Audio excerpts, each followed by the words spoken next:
The fighting around the hotly contested town of Bakhmut has remained calm amid a shift in command between departing and about to be replaced by regular Russian troops of Wagner Group mercenaries. That could provide an opening for Ukrainian forces to launch new attacks around the city, ISW analysts say. After declaring Bakhmut completely under Russian control, Yevgeny Prigozhin was quick to announce his Wagner Group would be leaving starting Thursday. But his true motivations and plans are hard to discern.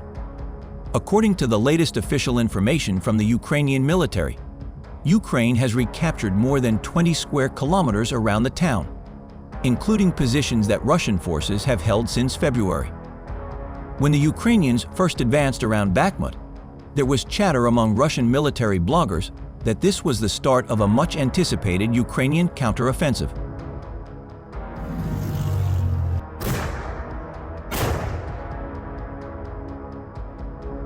Fighters from the 73rd Maritime Special Operations Center of the Armed Forces of Ukraine, named after Kosh Ataman Antin Holovaty, managed to set up an ambush on the Russian military in an area to the south.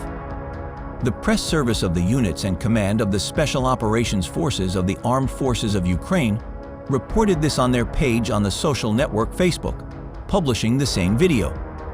While on a reconnaissance mission, the Special Operations Forces soldiers hear a boat moving directly towards them along the river. It turned out to be a group of Russian soldiers. For SSO soldiers, they are alike in the palm of a hand. The battle group operators immediately opened fire on the enemy and immediately destroyed the commander and boatman driving the ship. This was later confirmed by intelligence received. Further details are in the story of a soldier from the Ukrainian SSO Maritime Center, who participated in the ambush.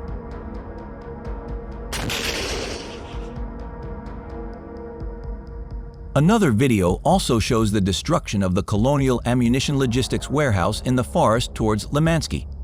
The DPSU unmanned aerial vehicle operator found the target and adjusted the artillery fire of the armed forces of Ukraine on it. This was reported in today's report of the General Staff of the Armed Forces of Ukraine, which was published on the official page on the social network Facebook, according to its spokesman Andriy Kovalev. Ukrainian forces have inflicted casualties on Russian Wagner Group troops retreating from the town of Bakhmut, a spokesman for the Ukrainian Armed Forces said. Serhii Cherevatyi said clashes in the city in Ukraine's eastern Donetsk region had significantly decreased, but the Ukrainians had killed 80 Wagner Group fighters and injured 119 others as they withdrew from Bakhmut. The head of the Russian paramilitary group, Yevgeny Prigozhin, announced in a video message on May 25 that Wagner's mercenaries had begun withdrawing from the embattled town of Bakhmut and that they would withdraw completely by June 1, giving way to regular Russian units.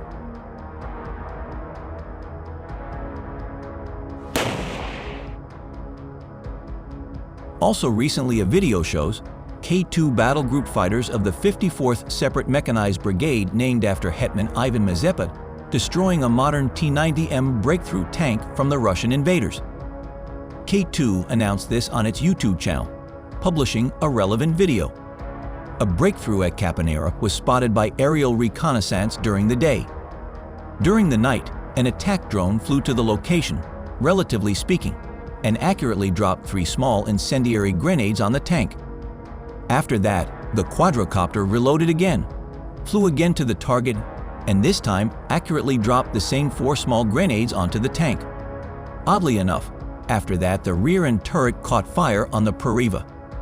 K2 recalls that Russia has up to 100 such tanks worth $4.5 million each.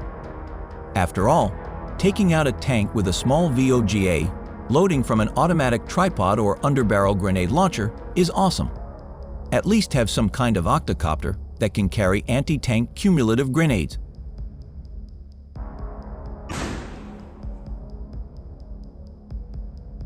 On the other hand, the ongoing Ukrainian offensive behind Russian lines, including with donated Western weapon systems such as the American-made M142 High Mobility Artillery Rocket System, HIMARS, and British-supplied Storm Shadow cruise missile, have targeted command posts, supply centers, depots, oil, and concentration of troops in an apparent attempt to undermine Moscow's ability to respond to an impending attack.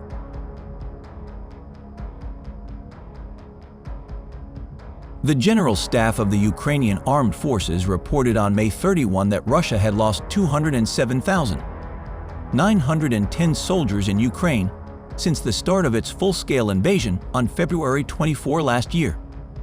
This number includes the 470 casualties suffered by Russian forces over the past few days.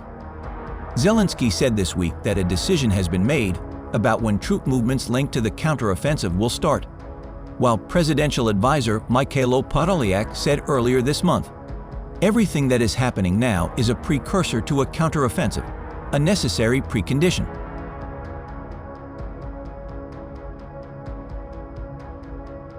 Missile and artillery units of the armed forces of Ukraine in the direction of Kherson last day destroyed 11 attackers.